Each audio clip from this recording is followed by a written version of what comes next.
ರಾಜಕುಮಾರಿ ಶಶಾಂಕನಿಗೆ ಕೊಟ್ಟು ಮದುವೆ ಮಾಡಿದೆಯಾ?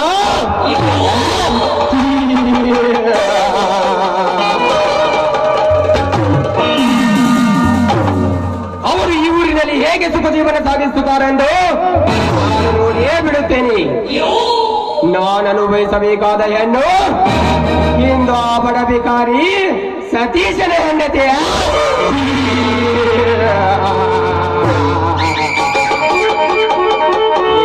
ರಾಜ್, ನನ್ನ ಅಂತರಂಗದಲ್ಲಿ ಏನಿದೆ ಎಂದು ನಿನಗೇನು ಗೊತ್ತು?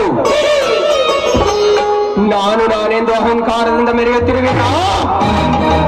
ಆ ನಿನ್ನ ಅಹಂಕಾರವನ್ನು ಕಳೆದು ಮುಂದೊಂದು ದಿನ ಹಿರಿಯ ಸರ್ವಸಿರಿ ಸಂಪತ್ತನ್ನು ಕೊಳ್ಳೆ ಹೊಡೆದು ನಿನ್ನನ್ನು ಬೀದಿ ಭಿಕಾರಿಯನ್ನಾಗಿ ಮಾಡಿ ಇಡೀ ಕರ್ನಾಟಕದ ಕೋಟೆ ಬಾಗಿಲಿಗೆ ನಾ ಶ್ರೀಮಂತನಾಗಿ ಮೆರೆಯದಿದ್ದರೆ ನನ್ನ ಹೆಸರು ಕಲಿಯುಗದ ಕಳ್ಳಾಯಕ ಸುಂದರ ರಾಜರೇ ಅಲ್ಲ.